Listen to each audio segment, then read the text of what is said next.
Buenas noches, bienvenidos a una edición más de Causa Justa. Y finalmente las intersecciones de la avenida Eusebio Ayala y Choferes del Chaco finalmente fueron desalojadas ahí en las inmediaciones del Tribunal Superior de Justicia Electoral. Asimismo, ya hace prácticamente principio de semana o desde finales de la semana anterior ya no se dan más piquetes en varios puntos de las rutas del país como se estaba aplicando desde el lunes feriado, 1 de mayo. Pero puntualmente hay que hablar de lo siguiente, que el árbol no nos evite o no nos impida ver el bosque. ¿Por qué? Porque tanto la opinión pública como el análisis de los medios de comunicación se centraron en el hecho concreto, del cierre de dos avenidas importantes de la capital del país. Asimismo, en lo que causó en otros puntos del país el cierre de las rutas de forma permanente o de forma gradual. Esos elementos son parte realmente de la historia, pero no es el contexto de fondo, no es el telón de fondo. Ese elemento, hasta incluso el cierre de esas rutas, el cierre de esas vías, el enfrentamiento con la Policía Nacional, los detenidos, todo eso pueden ser elementos hasta exógenos o paralelos a la historia que nos debe preocupar realmente, al telón de fondo, como me gusta llamar.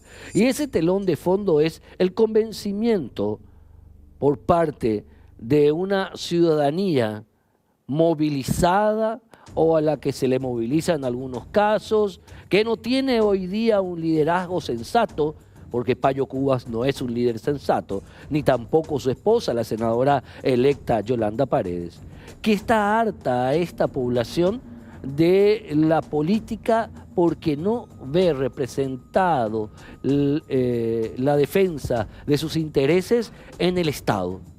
Las instituciones, para un grupo no menor de personas, para una población X, es un parámetro el cual excede su vida o que pasa de largo en la vida de ellos mismos, porque ni las instituciones públicas, ni el Estado propiamente dicho, mucho menos la clase política, a este grupo de gente les representa. También tenemos que estar conscientes que hoy día, por esta debilidad institucional que tenemos, causa de muchas situaciones, tenemos también de que estamos viviendo una democracia electoral que debe ser elevada con la institucionalización de las herramientas que tiene el Estado para hacer el día a día. En Buen Cristiano hay un grupo no menor de personas que no cree directamente en la democracia. Hasta ahora, este grupo de personas no ha encontrado un líder que realmente les lleve adelante con un norte definido. El día que esta gente encuentre un norte, el día que esta gente encuentre un líder, el día que esta gente se pueda aglutinar en torno a un mensaje serio, en torno a un mensaje no tal vez serio, sino concreto, los problemas van a ser mucho más que un cierre de rutas o de avenidas. Y eso, la clase política, la clase dirigencial del país, en el ámbito privado y público, las instituciones del ámbito privado y las organizaciones civiles, las instituciones religiosas tienen que percatarse. Hay mucha gente, demasiada, que con justa razón, en muchos casos, directamente prefiere que las cosas se incendien. Y eso, quienes sostenemos y decimos que la democracia es la mejor forma de gobierno, debemos evitar. A la vuelta al corte, el primer tema del día de hoy.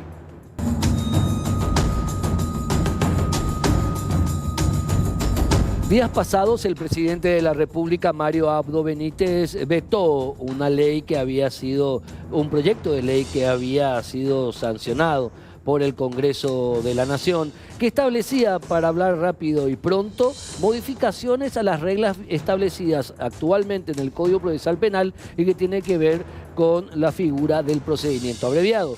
Hay un debate muy interesante en torno a esto, porque no muchos sectores hablaban de que este proyecto de ley era inconstitucional, pero quienes lo defendían aseguraban que algo había que hacer para establecer mejores reglas procesales a fin de que los casos X de cierto nivel, de cierto tenor, no duren tanto, como si fueran los casos, todos fueran casos complicadísimos, porque lo que se hace es concretar un cuello de botella en el proceso de los casos judiciales, en el Poder Judicial, y eso contradice el precepto básico de que nos merecemos una justicia pronta y barata. Nos acompañan para iniciar esta serie de debates, porque van a venir más invitados en los días subsiguientes. Por un lado, el doctor Claudio Lovera, penalista, a quien agradecemos su presencia. Gracias, doctor Lovera. ¿Cómo estás? Bienvenido. Muy buenas noches, saludos a la audiencia, gracias por la invitación. El doctor Marcio Batilana, también penalista, y al igual que el doctor Lovera, un nacido estudiante del ámbito penal, incluso de la justicia comparada, del derecho comparado. Y el doctor César Cañete Prate, quien es defensor penal adjunto del Ministerio de Defensa Pública. Los tres el agradecimiento. Gracias por estar con nosotros. Y tiro la primera pregunta. Este proyecto de ley lo leímos todos, incluso acompañamos y seguimos el debate en el Congreso de la Nación. Y esperábamos de alguna manera, quienes somos un poco estudiosos del derecho, que el presidente finalmente lo vete. Este veto de Mario Abdo Benítez, ¿está acorde? ¿Es inadecuado? Doctor, por favor. Bueno, tuve la oportunidad de leer el texto del decreto que expresa el veto. Y hay un punto relevante. El propio Ministerio Público se comunicó, o sea, en realidad respondió a una solicitud del Poder Ejecutivo y expresa sus preocupaciones respecto a la figura. En mi entendimiento es correcto el veto. Esta figura que se modificó, y ahí viene el problema, el procedimiento abreviado vigente hoy en día, si uno mira las fuentes del Código Procesal Penal, en realidad está previsto para hechos sencillos, es decir, de un relato fáctico sencillo, no de una complicada carga probatoria. Y en ese contexto admite simplificar lo que implica ahorrarse un juicio oral, no ahorrarse una investigación, y resolver el caso sobre la base de los hechos que admite la persona. Obviamente siempre que la atribución del Ministerio Público tenga un fundamento serio. Se observa en el esfuerzo, que es loable el esfuerzo legislativo en el sentido de buscar una salida a lo que señalaste, el cuello de botella que existe, pero partió de una figura que está contemplada, vamos a llamar, para una criminalidad sencilla, y sin tomar en cuenta esa estructura, la amplió. Básicamente, a partir de la expresión expectativa de pena de hasta 12 años, básicamente lo amplió para todas las figuras penales hoy vigentes, con consecuencias que en realidad no ameritan lo que este proyecto legislativo contempla. Por ejemplo, ya una discusión de una expectativa de pena de hasta 12 años implica seguramente una disminución relevante en lo que es una expectativa de persecución penal de una pena en concreto. Pero otra vez, el proyecto, por el solo hecho de ahorrarle un juicio oral al Estado, establece que la solicitud de pena otra vez es hasta las 3/4 partes de esa expectativa de pena. Entonces, por el simple hecho, claro que tiene una carga presupuestaria importante, pero por el simple hecho de ahorrarle un juicio oral al Estado, la disminución del marco penal, inclusive un autor tiene una disminución de las consecuencias penales por debajo de un cómplice. Y lo único que realizó, por ejemplo, el autor del hecho, es hablar sobre su conducta. Si nosotros observamos reglas del Código Penal, por ejemplo, en materia de lavado de dinero, se permite una disminución de los marcos penales, por ejemplo, para personas que en este tipo de hechos complejos prestan una colaboración a la persecución penal que excede su contribución. Este tipo de cuestiones se perdieron de vista en este proyecto, pero en realidad porque se mezcló conceptualmente una figura para casos menos complejos, se mezcló con casos con penas elevadas, con carga probatoria compleja, por ejemplo, la expresión que contempla el proyecto absolverá o condenará según la carga probatoria en un procedimiento donde no se produce prueba, demuestra que el legislador confundió las figuras y eso es muy peligroso. Entonces hay que tratar por separado cómo hacemos frente a la criminalidad más sencilla, a los hechos identificados infraganti, por un lado. Por otro lado, cómo hacemos, cómo perseguimos la criminalidad compleja, obtenemos colaboraciones, pero son procedimientos completamente diferentes. Esa mezcla no es sana. También tenemos que reconocer que como sociedad también necesitamos de los juicios orales. No todos los casos, por más de que exista una admisión de hechos, necesariamente tengan que resolverse mediante el abreviado, sino tal vez por la alta expectativa o por su complejidad, requieren un control en juicio oral, porque las testimoniales en un juicio oral permiten identificar otros participantes, permiten identificar las propias características del hecho, mucho más allá de la lectura de un acta, de una entrevista durante la investigación. Yo creo que aquí el error fue haber mezclado dos figuras completamente diferentes. Cómo no ocupamos de los casos sencillos, cómo perseguimos delincuencia compleja. Porque, doctor Cañete, ustedes en el Ministerio de la Defensa Pública, por hablar un poquito en fácil, tienen que a veces bailar con la más fea, porque reciben casos en donde obviamente la mayoría o son bagatelarios, algunos son infragantis, algunos son delitos menores, y de repente hay casos que son tratados como crímenes complejos también y en el tiempo duran, pero excesivamente mucho más de lo lógico y normal, doctor. Eso es totalmente así y es algo que a mí personalmente me llamó la atención al leer el proyecto de ley, especialmente en lo que respecta a la fundamentación. La verdad es que el Código Procesal Penal, así como está hoy en día, tiene ya prevista, digamos, diferentes salidas al juicio oral para casos más simples o para aquellos casos en los cuales no existe, digamos, un verdadero o fuerte interés social en la persecución del hecho. El Ministerio Público tiene esa opción. Está el criterio de oportunidad, está la suspensión condicional del procedimiento, está también incluso prevista la conciliación entre las partes, que son todas alternativas que permiten evitar el juicio oral. Y el procedimiento abreviado es una de ellas, que así como está hoy en día ya es una salida alternativa al juicio oral. Ahora, lo que yo pude notar es que, o lo que yo puedo notar desde el momento de los casos que suelo ver, es que pese a que están previstas estas salidas, no son utilizadas. Pero los motivos pueden ser de los más diversos. Me ha tocado ver, por ejemplo, y a solo modo de ejemplo, un caso que había visto que pasó por mis manos en el cual era un caso de flagrancia. La persona estaba hurtando, se encuentra en el caso alguien que trabaja en el lugar, le da a las personas, le pregunta a ustedes qué hacen acá, no, vinimos a arreglar algo.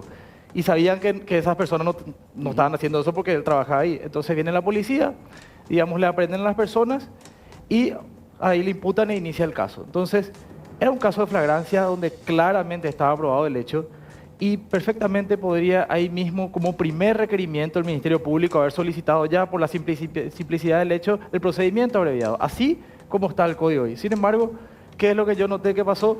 El Ministerio Público imputó y pidió un plazo de 6 meses para investigar un caso en el cual evidentemente no hacía falta. Y eso lo uso a solo modo de ejemplo, ¿para qué? Para notar que realmente muchas veces el problema no está en la ley, sino está justamente en no utilizar aquellas herramientas que la ley ya prevé.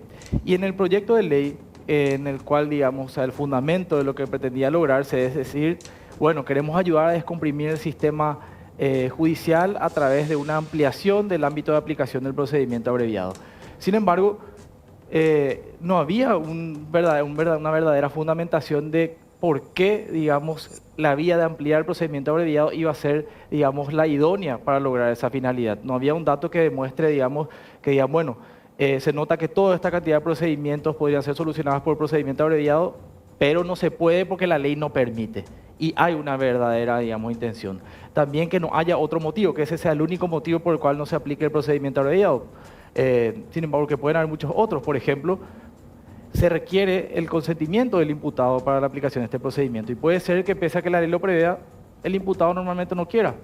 o que el juez se oponga, por ejemplo. Entonces hay miles de motivos y el proyecto de ley directamente no mencionaba nada de esto, no incluía ningún estudio a este respecto y directamente decía que quería lograr esa finalidad y que esta era la vía. Y lo único que ofrecía como datos en su exposición de motivos era, digamos, la cantidad de casos de 4 meses, creo que de enero a mayo, correspondientes a la circunscripción judicial de Central. La cantidad de casos ingresados y de qué casos eran.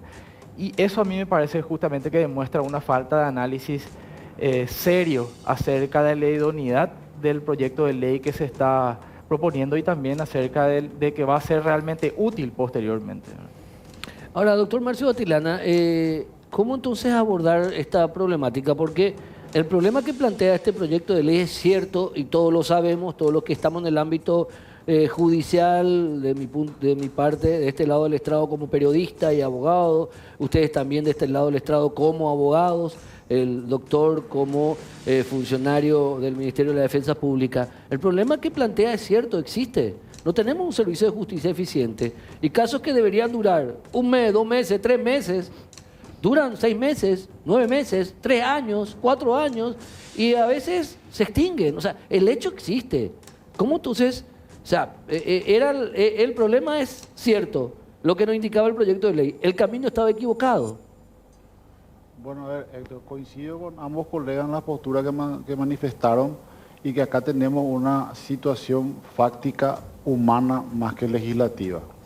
Porque el papel, como decimos acá en Paraguay, el papel aguanta todo. A mí lo que más me llamó la atención del proyecto de ley cuando lo leí fue justamente ese tema de la redacción es bastante similar a la que ya tenemos actualmente y lo único que hacen es aumentar el marco penal. Y de la nada te suben, hoy es hasta 5 años, todo lo que sea hasta 5 años que sabemos, hablando mal y pronto, son cuestiones de delito y no crímenes. Y el proyecto lo único que dice es cuya expectativa de pena no supere los 12 años, pero no te habla ni una referencia al artículo 65, por ejemplo, del Código Penal, que es el que se usa para la medición de la pena. No te dice cómo va a calcular eso. Y encima te pone el elemento de que el juez no se puede apartar de la condena que plantee el Ministerio Público, lo cual está tasado.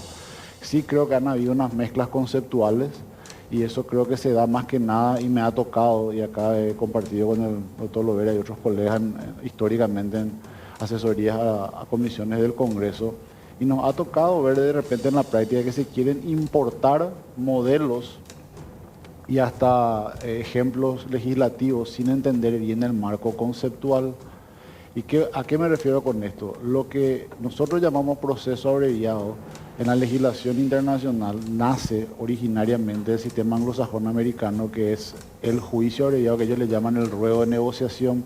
Y ahí hay una amplísima diferencia con nuestro sistema penal y procesal penal. Para empezar, en el sistema anglosajón, ellos tienen absoluta discrecionalidad en los casos y los márgenes de negociación de la pena son amplísimos, porque ellos están hablando, ok, yo en un proceso abreviado puedo pedir una pena de 5 o de 20 años o de 30. Entonces lo que le dicen al procesado es, mira, vamos a un proceso abreviado, le dice el fiscal, yo voy a pedir 5 años, porque si vamos a juicio voy a pedir 30.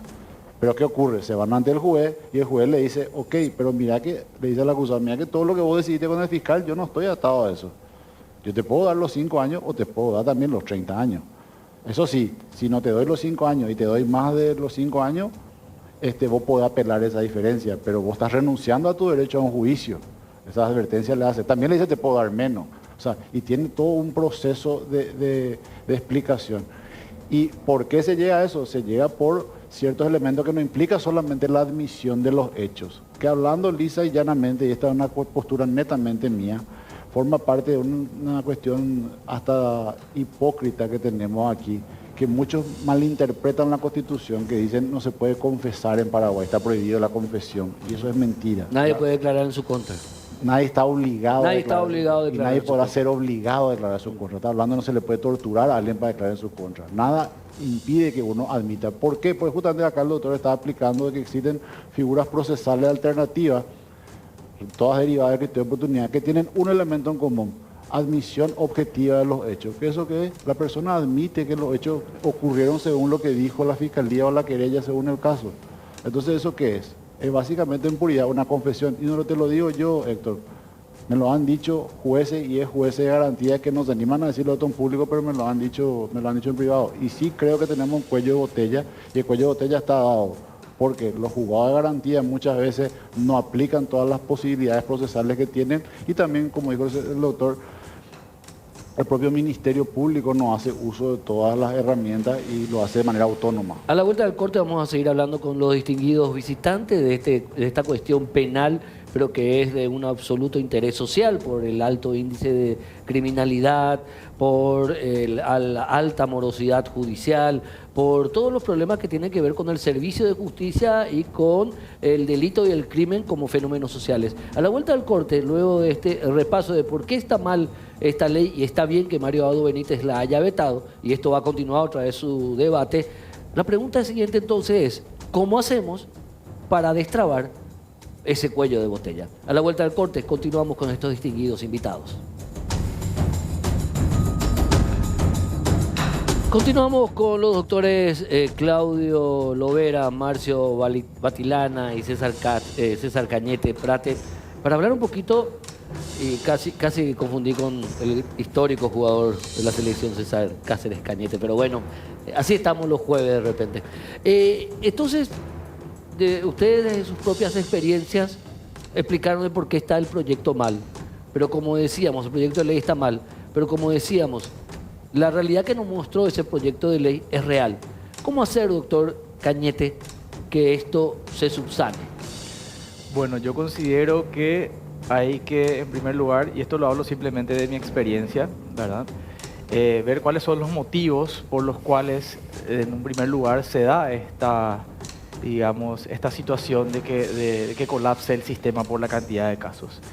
La primera de ellas es precisamente una cultura de la litigiosidad en el cual todas las personas quieren solucionar todo a través de los juicios, a través del Poder Judicial.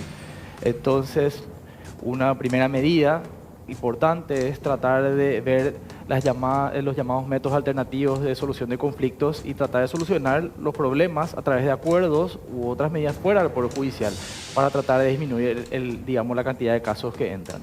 La segunda es, y esto yo hablo específicamente desde el punto de vista del fuero penal, que es el que me toca a mí, participar, es aplicar realmente todas las salidas, todas las herramientas que ya tiene la ley hoy en día, como salidas alternativas para poder solucionar los casos más simples y más fáciles.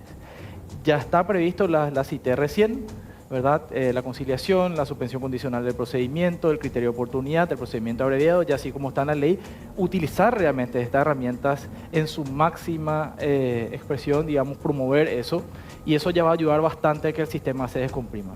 Y luego está una tercera parte que es también lograr o buscar una forma de que el Ministerio Público también simplifique las investigaciones en aquellos casos que no merecen que se investiguen tanto tiempo. Muchas veces casos simples se pide el máximo de tiempo de investigación, pese a que no es necesario esto, y eso hace que vaya aumentando el tiempo de los procesos y alargue más.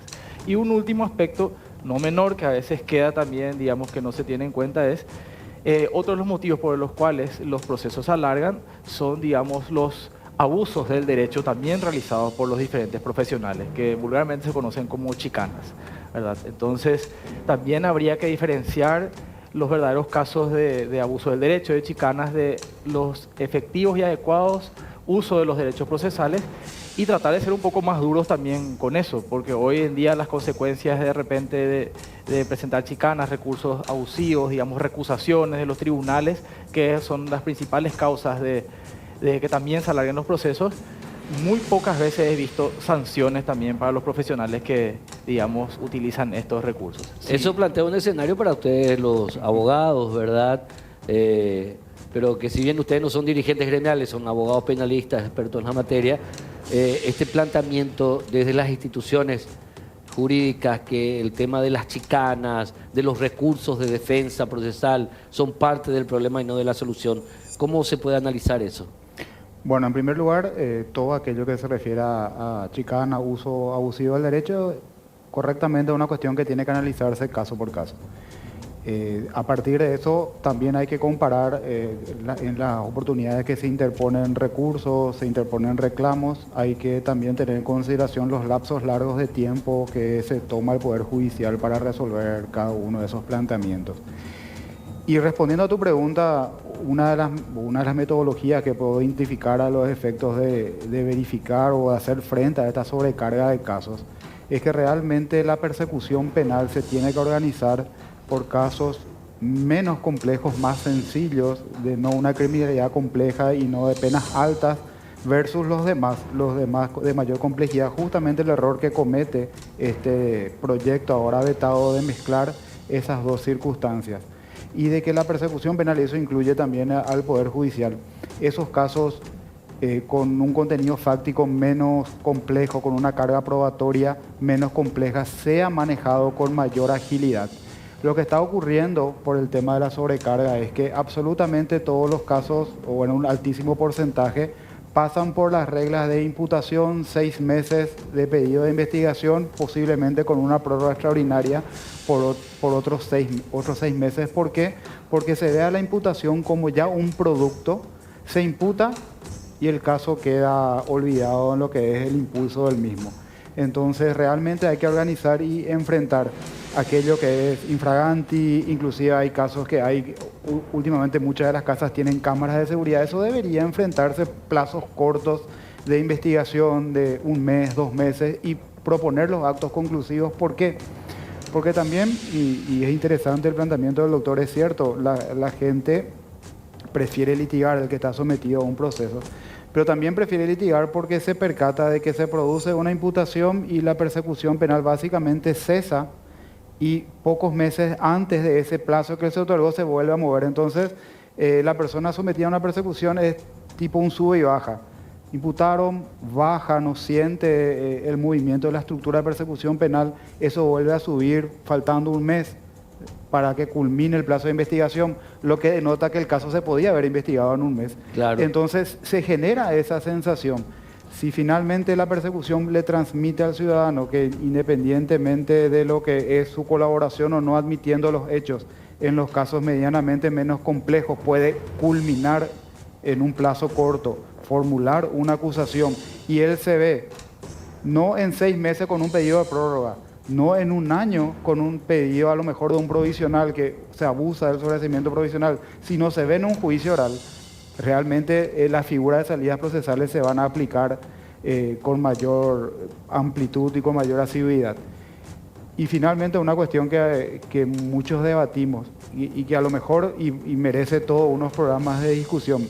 Yo creo que se va a avanzar mucho cuando se discuta y se llega a una conclusión de suprimir el acta de imputación. El acta de imputación está vista como un producto de la persecución penal y en realidad no lo es. En realidad el Ministerio Público tiene que investigar y apenas cierre la investigación formular una acusación. Y este acta de imputación y el sobreseimiento provisional son 2 figuras que están extendiendo sin sentido la persecución penal y los procesos penales. Mira, lo que planteas es lo que plantea el doctor Claudio Lovera, cejar con la imputación, anular la imputación. Pero doctor Batilana, ¿cómo entonces le atasa a alguien al proceso si es que no tenés una imputación? ¿Cómo se soluciona eso? Bueno, se habla de que hay un 75 a 78% de gente privada de libertad en prisión preventiva aguardando una decisión, llámese juicio, proceso abreviado, salida alternativa, lo que sea. Muchos de ellos incluso llegan ya a la etapa de juicio y se termina dándole compurgamiento de pena porque ya cumplieron, tuvieron el doble incluso de su pena adentro.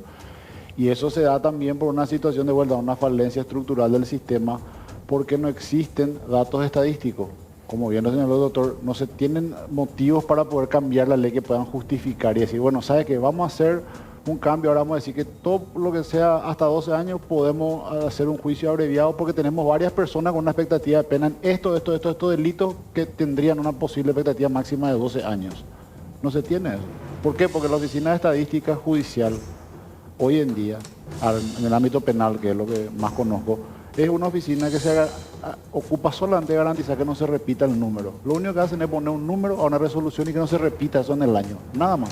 Y te lo digo por experiencia personal. Me tocó ir a hacer un estudio de campo una vez a Ciudad del Este, Encarnación y aquí en Asunción, en donde fui a investigar casos de condenas en juicio oral por temas de delitos económicos y demás. Y cuando fui a preguntar, me dijeron, sí, ahí están los libros por año, entra y revisa. Y vos ves sentencia 1, homicidio, sentencia 2, robo, sentencia 3, estafa, acá hay una estafa, okay. Y así te va.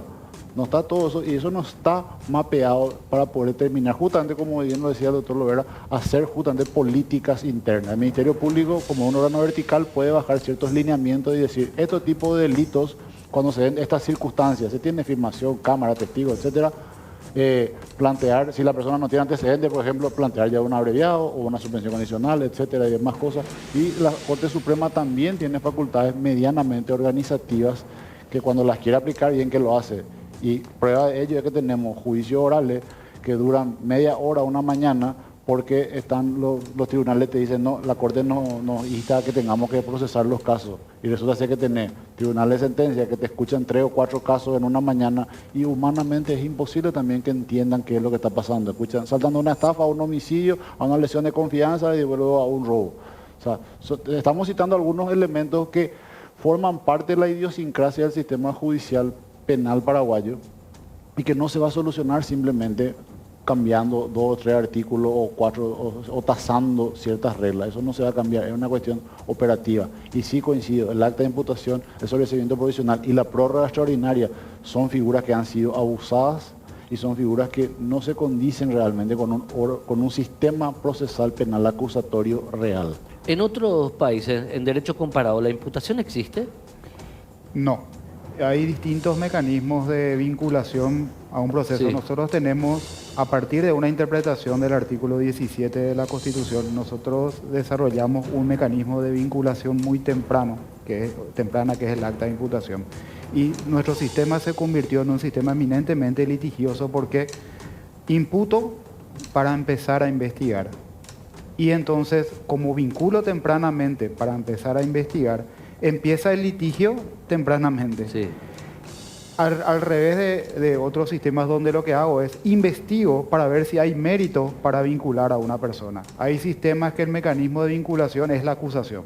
Sí. Hay sistemas que se está discutiendo, por ejemplo, en reformas legislativas de hacer un cierre de la investigación, ese cierre de investigación comunicar a la persona por si tenga algún tipo de aporte, porque es bueno que el acusador conozca si el otro quiere aportar su versión para luego decidir la acusación.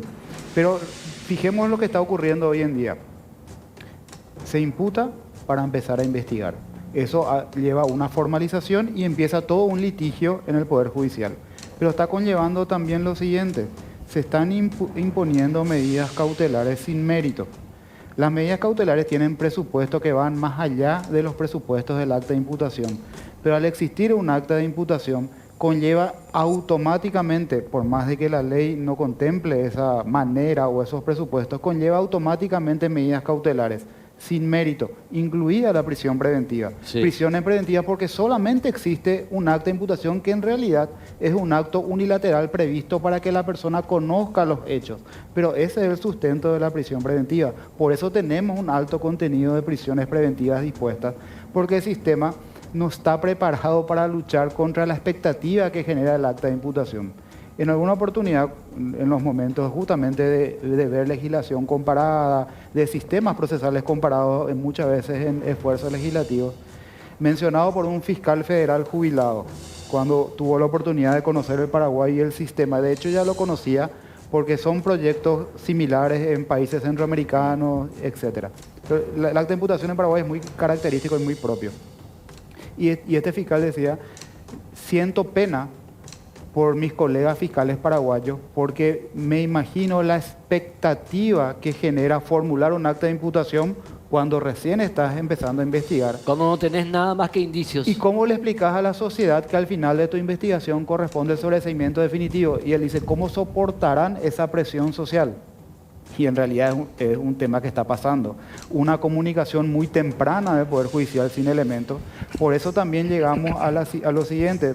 Muchos nos quejamos de que el acta de imputación no contiene un relato de hechos claro, fáctico. Y claro que no lo puede tener si básicamente no hubo una investigación aún en muchos de los casos, no digo en todos. Entonces, ese mecanismo de tocar muy temprano las puertas del Poder Judicial lo que genera es litigio temprano y mayor duración. Y realmente si nosotros vemos en cada caso en concreto, las medidas cautelares son una figura diferente y que deberían reservarse a casos muy concretos de peligro de fuga, de obstrucción, pero es algo diferente al acta de imputación y lo tenemos mezclado. Doctor Cañete, ¿qué hay que cambiar? El doctor Lovera fue bastante enfático, no tanto la regla del procedimiento abreviado. Acá lo que la imputación es parte del problema y no de la solución. ¿Cómo está construida? ¿Cuál es tu opinión? Yo lo que veo con respecto a la imputación, sí, sería un análisis que habría que hacer, tal vez un programa específico para ello, pero a mí lo que más me resalta realmente de la figura de la imputación, que no existe realmente en todos los países, ¿verdad? Es que el efecto que tiene, digamos, en la sociedad y en lo que respecta a las medidas cautelares. Realmente, originalmente, o si uno realmente conoce el proceso, la imputación está prevista como una figura a favor del procesado, en el sentido que es un inicio formal del procedimiento que tiene la finalidad de que se le notifique esto a la persona que está siendo investigada y nada más. Por ello, lo que se requiere para imputar, para iniciar a investigar formalmente, es sospecha. Nada más, la sospecha de que existió un hecho. Pero para la imposición de una medida cautelar, una prisión preventiva, y esto es importante resaltar, ¿verdad?, lo que se requiere ya no es solamente sospecha, sino y este es el primer requisito, suficientes elementos de convicción sobre la existencia y participación de la persona en un hecho punible grave. Es decir, no me basta sospecha, sino que lo que me basta es, o sea, yo ya tengo que tener suficientes elementos de convicción, un caudal probatorio ya bastante fundado como para acusar. Doctor Cañete, muchas gracias, querido. Y finalmente, doctor Marcio Batilana, ¿qué planteamos para esta historia? Ante este proyecto de ley que nos plantea un problema, pero no es este proyecto de ley la solución. Pero el problema sigue existiendo. Yo estoy a favor de mejorar el sistema del proceso abreviado porque tiene algunas limitaciones hoy en día, incluido el factor de que el juez está atado a lo que diga el Ministerio Público. No debería de ser así, tendría que tener más discrecionalidad e incluir justamente que si van a imprimir penas, pues bueno, que se tenga que tener sí o sí en cuenta las reglas del 65 del Código Penal para hacer las distintas mediciones. Y si realmente se va a poder absolver, pues tendría que hacerse. Y me consta de que en la Comisión de Reforma Procesal Penal y Penal actual se hicieron algunos intentos de redacción en el que implicaba una especie de juicio abreviado, proceso abreviado, pero como juicio oral, con algunas reglas incluso de juicio oral, de producción de pruebas y demás. Porque si bien, y corto te explico algo, Héctor, la figura de la palabra imputación como tal no existe en algunos otros sistemas y demás, pero así como la conseguimos nosotros, no. Y vuelvo rápidamente al ejemplo anglosajón, allá también tienen la figura de la información del caso al acusado, sin acusarlo aún. Y es llevarlo ante el Estado y el juez le dice, miren, la Fiscalía tiene esto contra usted. Usted, si se declara ahora culpable de estos hechos y admite todos estos hechos, podemos seguir a la siguiente etapa, que es una eventual sentencia sin que usted sea acusado. Usted tiene derecho a no renunciar a esa posibilidad y pedir ser acusado, y bueno, va a ser acusado y vamos a ir a juicio. ¿Y cuál es la finalidad de eso? Se le informa de que se cerró una investigación respecto a su persona y de que a partir de ahí sí sus derechos podrían eventualmente ser conculcados. Lo mismo ocurre si se hace un allanamiento o una detención. Y voy a hacer un ejemplo coloquial fácil. Ustedes ven en las películas, las series que dicen, ¿me va a presentar cargo o no? ¿O me va a alargar? ¿Qué significa eso? Si tenés un elemento para meterlo preso a una persona o para procesarla, tenés que hacerlo ahí en el momento. Si no, tenés que dejarla libre. Lo mismo ocurriría aquí. Si suprimimos mentalmente la imputación, si yo voy allano a la casa de alguien, yo fiscal voy allano a la casa de alguien, ahí le tengo que informar porque estoy allanando su casa, y mira, sos sospechoso de esto, horror, y tengo esta investigación medianamente cerrada y eventualmente te voy a acusar. Bueno, eso es una situación, pero no de buena primera te informo que sos sospechoso de tal cosa, a lo mejor tal vez eventualmente pueda pasarlo, porque sí, genera ese tema, te genera una carga social y toda una carga de que eventualmente la imputación tiene que generar un resultado. Lastimosamente el resultado que siempre se espera es que el imputado termine preso, y eso es fantástico. Todos somos implacables hasta que nos toca, hasta que le toca a un familiar, hasta que le toca a un amigo, hasta que le toca a un conocido. Entonces Así hay que tener cuidado con eso. Doctor Claudio Lovera, doctor Marcio Batilano, doctor César Cañete, muchísimas gracias. Gracias por habernos dado este pantallazo y este debate va a continuar y es mucho más profundo que solamente la modificación de las reglas del procedimiento abreviado. A la vuelta del corte tenemos un derecho a réplica de una persona que fue mencionada en el programa anterior. A la vuelta del corte.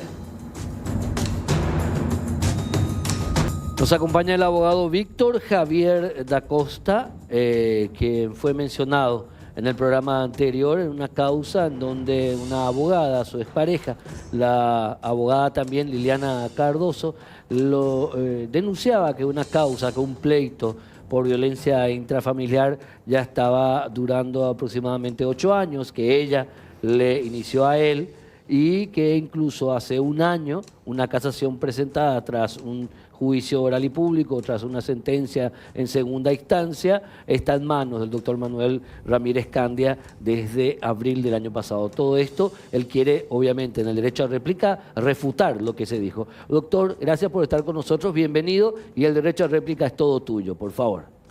Buenas tardes, muchas gracias, doctor.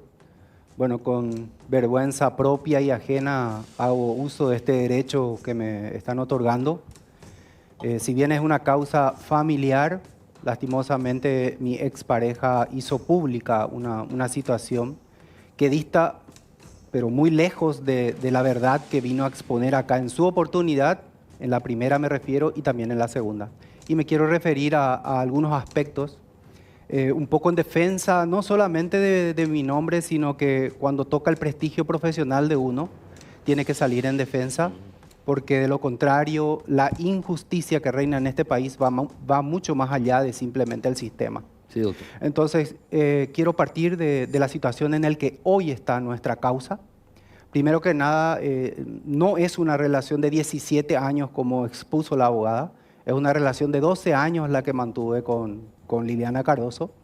Y efectivamente concluyó en una denuncia, que fui yo quien hizo esa denuncia, en junio del 2015, cuando empezó todo el conflicto entre nosotros. Esta persona empezó a actuar de manera muy violenta con mi persona. Lógicamente yo manteniendo la calma y no entendiendo qué es lo que estaba pasando. Ella fue incrementando su nivel de violencia. Yo le denuncié 4 veces ante el juzgado de paz de Lambaré. Ninguna de las 4 veces el sistema judicial hizo algo por mi denuncia, siendo estas de nivel gravísimas, al entender de cualquier neófito en estas cuestiones. Eso fue más o menos en junio del 2015. Para noviembre del 2015, 28 de noviembre específicamente, estando juntos todavía, resulta ser que Liliana Cardoso me inicia un juicio de unión de hecho. Nosotros no estábamos casados. Es mentira que estamos en estado de matrimonio. Es una relación de hecho. Y ella inició ese juicio para que esa relación de hecho, lógicamente, sea convertida en matrimonio como tal. Y yo desconocía de esa situación, lo hizo a mi espalda.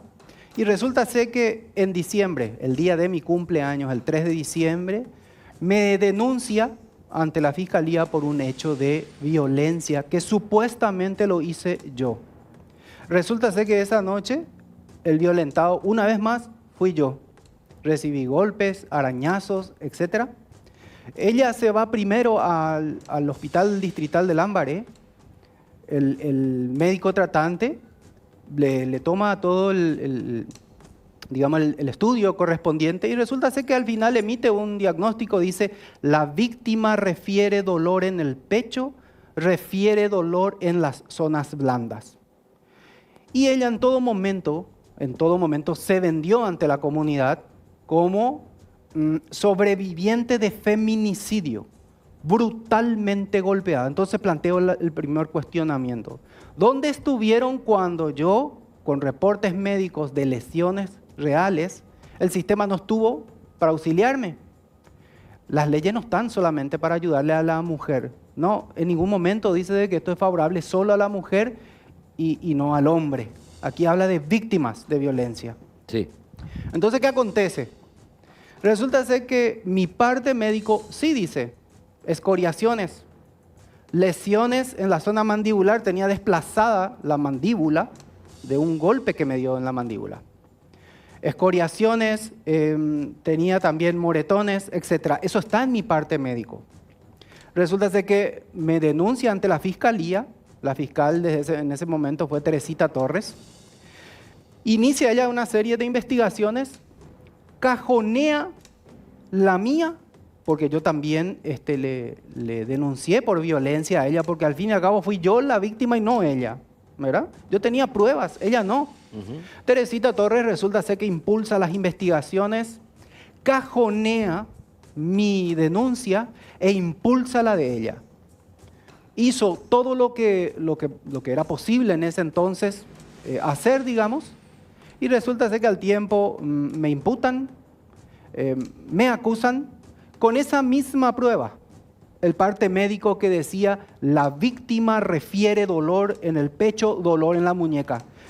Eso, al entender de cualquier neófito, digo nuevamente, significa que el médico tratante no vio ni una sola lesión en la supuesta víctima de feminicidio o intento de feminicidio, como siempre se autoproclamó, ¿verdad? Sin embargo, así el sistema una vez más falló en mi contra y falló a favor de ella. Fuimos a la audiencia de imposición de medidas en Lambaré, que me impusieron solamente ir una vez al mes a firmar el libro. ¿Sí? No me impusieron otras medidas, podía moverme libremente en el país, fuera del país, podía No había viajar. restricciones. Ninguna. Sí. Solamente firmar el libro. Entonces yo me vuelvo a preguntar, ¿qué víctima de feminicidio o intento de feminicidio puede tener una causa así? Y porque es sencilla, no había pruebas que demuestren que efectivamente yo era el supuesto victimario y ella la víctima. Sin embargo, así avanzó, esas fueron las medidas que me impusieron. Fuimos a juicio oral y público. El primer tribunal de sentencias resulta ser que inició el juicio con todas las de la ley como corresponde. Se produjeron pruebas durante todo el proceso, desde la etapa de investigación, imputación, acusación, etc. Pero resulta ser que nosotros no participamos en ninguna de esas etapas. No hubo control jurisdiccional en ninguna de esas etapas, ni en ninguna de la producción de esas pruebas. Y resulta ser que esas pruebas después se presentaron en juicio. El tribunal, producto de los incidentes, de las excepciones que en ese momento mi abogado presentó en mi defensa, resulta ser que dio efecto positivo. Todas sus pruebas fueron desestimadas. ¿Por qué? Porque no se respetaron la cadena de custodia, porque fueron producidas de manera totalmente irregular y sin control jurisdiccional. Y encima sus principales, o la principal prueba que tenía, eran testificales de amigas de ella que visitaban, frecuentaban la casa, pero resulta ser que esos testigos lo único que refieren es de que nunca vieron un acto ni verbal ni físico de violencia de mi parte, pero lo que sabían es solamente por testimonios de la supuesta víctima. ¿Hubiera convenido que declaren en juicio entonces? Entonces, los jueces ahí simple y llanamente desestimaron todas las pruebas. Ese juicio oral tenía que terminar en el 2016. Sí. Esa causa tenía que terminar en el 2016. ¿Sabes qué hizo la abogada Liliana Cardoso y su abogado, el abogado Marecos? Le recusó al pleno del tribunal y también al actuario por supuesta manipulación a mi favor de todo el proceso. Resulta ser que el tribunal no tenía otra que apartarse de eso para que continúe lógicamente.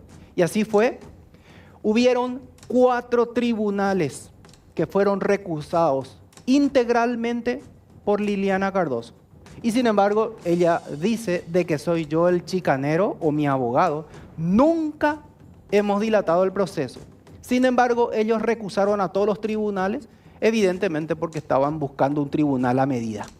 Y así llegamos hasta que un tribunal finalmente revirtió todo lo que el tribunal anterior determinó con respecto a las pruebas, admitió todas las pruebas, no admitió las mías, violó todos los procesos o las garantías procesales, mejor dicho, y resulta ser que así me condenan a 3 años de prisión.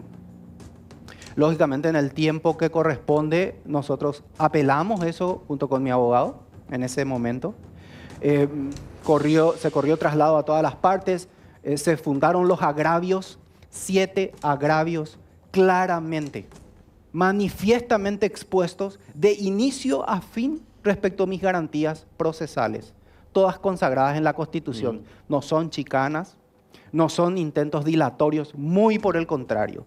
Ella fue la que en todo momento hizo y actuó esto de esta manera.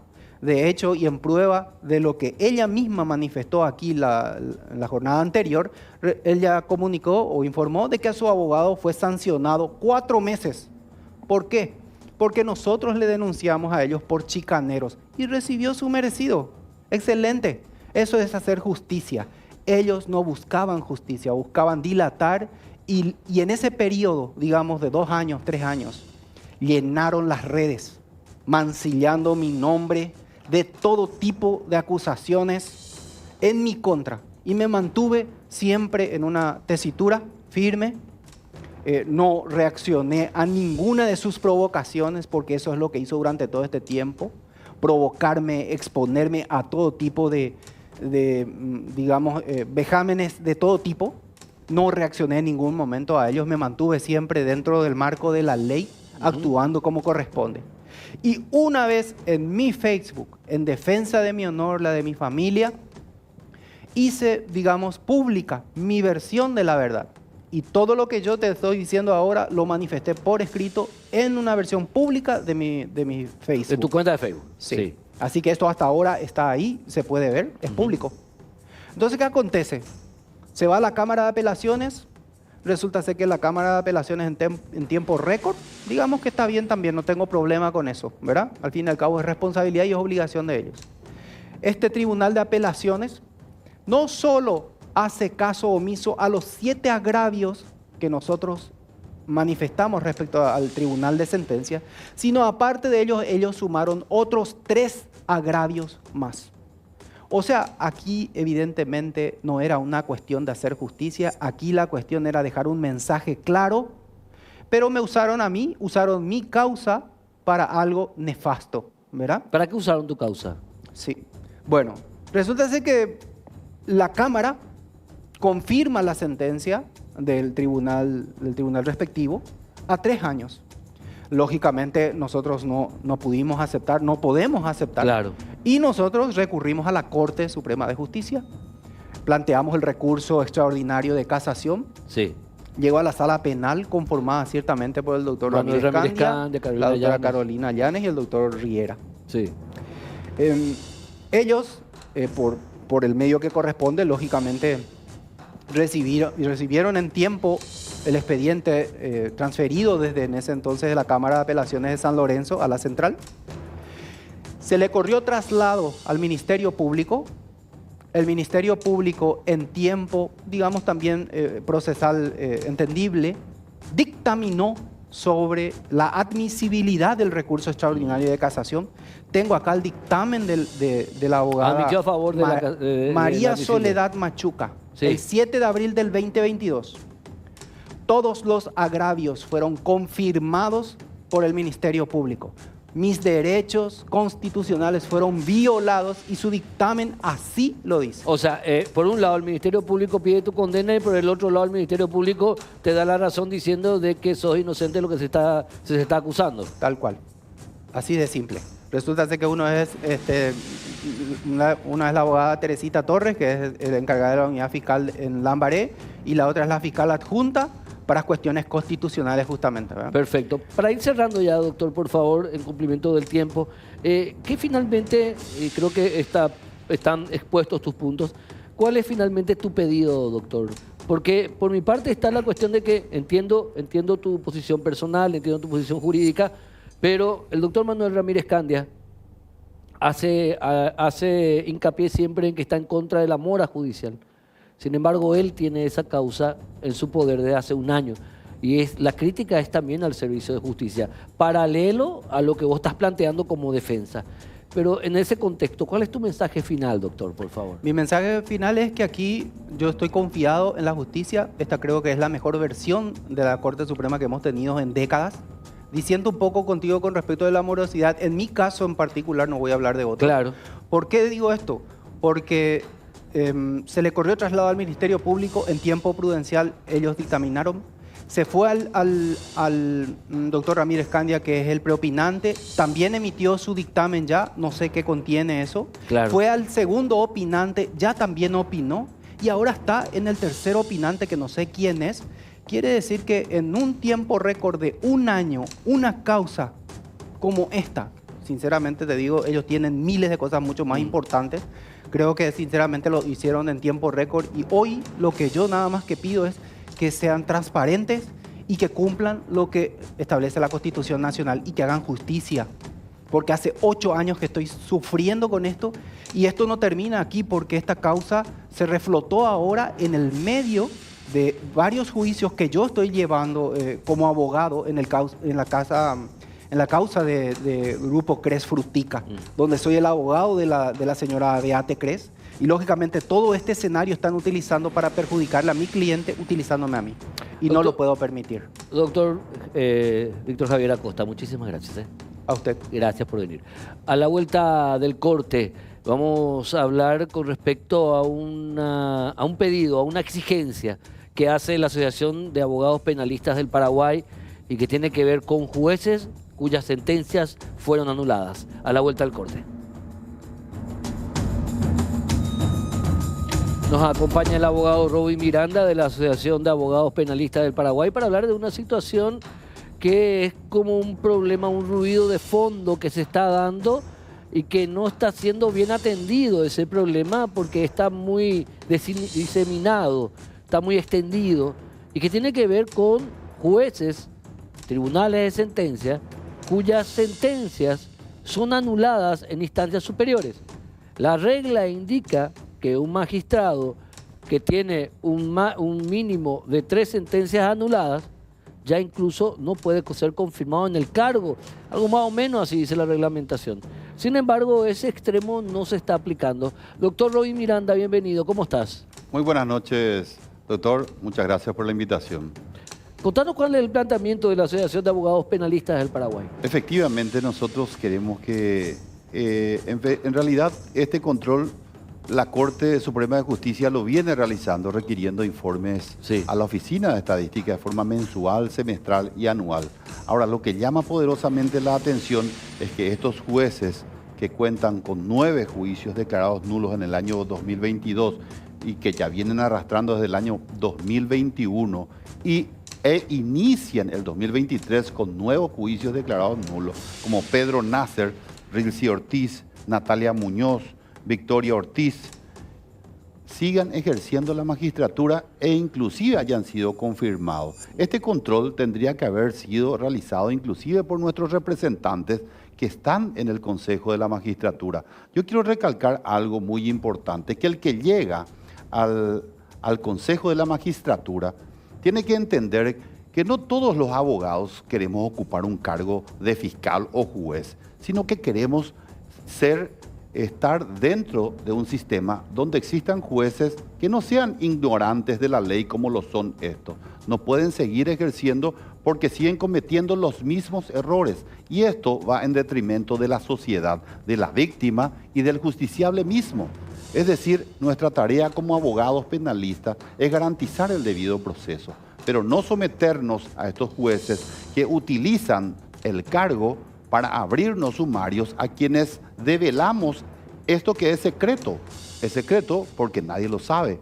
Y si nosotros, solamente nosotros por medio de una asociación y como abogados e investigadores, recurrimos a tener que pagar la tasa para tener estas sentencias, que lo dejo a disposición de la prensa, que develan en realidad cómo está el Departamento Central. Gracias a Dios tenemos una Cámara primera y segunda sala con sentencias que realmente examinan las sentencias dictadas por estos jueces. Y es de forma constante. Reclamamos a la Corte Suprema de Justicia que antes de que confirmen a estos jueces, estudien y requieran un informe previo que garanticen que estos jueces no tengan más de 3 nulidades en un año. Porque eso es lo que establece el reglamento del Consejo de la Magistratura. ¿Dónde está esa norma que indica de que 3 jueces que en un año tengan sentencias anuladas no pueden ser confirmados en sus El cargos. artículo 14, inciso B y G de la ley 6814, que regula el enjuiciamiento de magistrados, establece taxativamente que estos jueces han incurrido en ignorancia supina de la ley.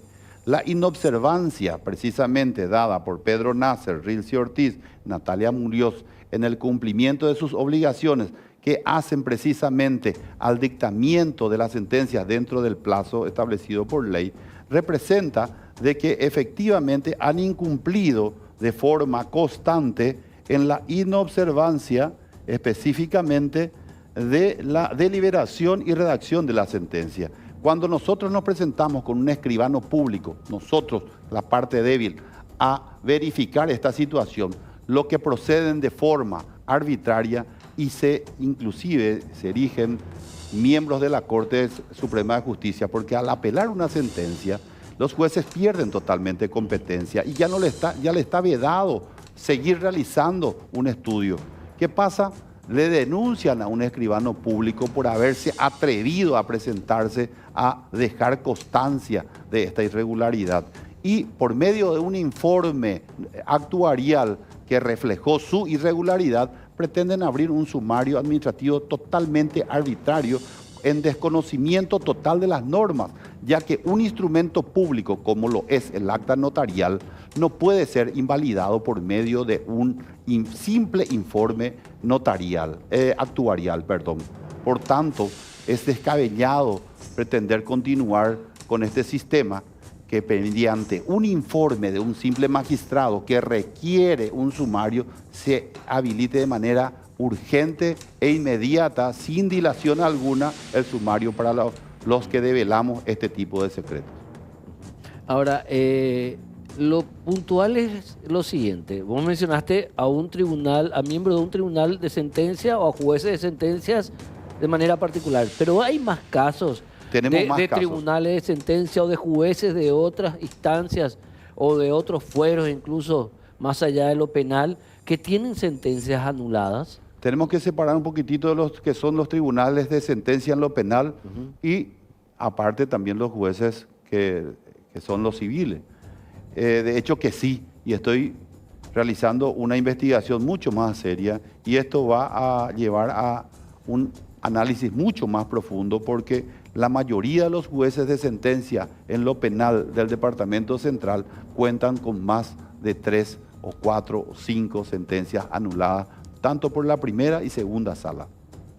¿Eso no condice con un eficiente servicio de justicia entonces? Estamos siendo enjuiciados por jueces ineficientes, ignorantes de las normas y en la aplicación de las normas. Porque, a ver, un tribunal de segunda instancia, una sala de la Corte Suprema de Justicia, puede revertir lo que se resuelva en primera instancia, en una sentencia de definición, en un procedimiento, lo que sea. Pero no necesariamente revertir eso significa nulidad. Vos estás hablando de una figura totalmente independiente, de que todos los actos desarrollados, todas las sentencias desarrolladas por ese colegiado, por ese individuo, son nulos. Son nulos, así mismo. Y esto perjudica a la sociedad e implica un gasto, una recarga, una mora excesiva para los demás jueces que tienen que seguir juzgando. Efectivamente, estos jueces ya no pueden seguir estando un minuto más. Por eso hemos presentado una denuncia ante el jurado, acusación en realidad, ante el jurado de enjuiciamiento de magistrados, que hoy lo hemos introducido, a fin de que en realidad el jurado debería hacer esto de oficio, ya que también ese informe va dirigido al jurado de enjuiciamiento de magistrados. Pero ¿quién está haciendo este control? Al final tenemos que ser nosotros los abogados quienes develemos este secreto. Exigimos que estos controles, así de la misma forma en que se persiguen a los abogados pasilleros, quienes reclamamos el debido proceso, también se apliquen las sanciones aplicables. Recordemos que el poder de disciplina lo tiene el poder, el juez.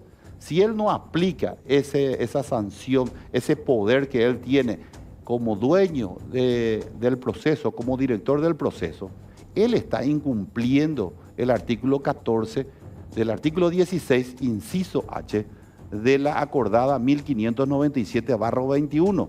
Pero por medio de una nota prefieren que la Corte abran directamente un sumario. Es decir, te abren un sumario y somos juzgados por los mismos que han abierto un sumario.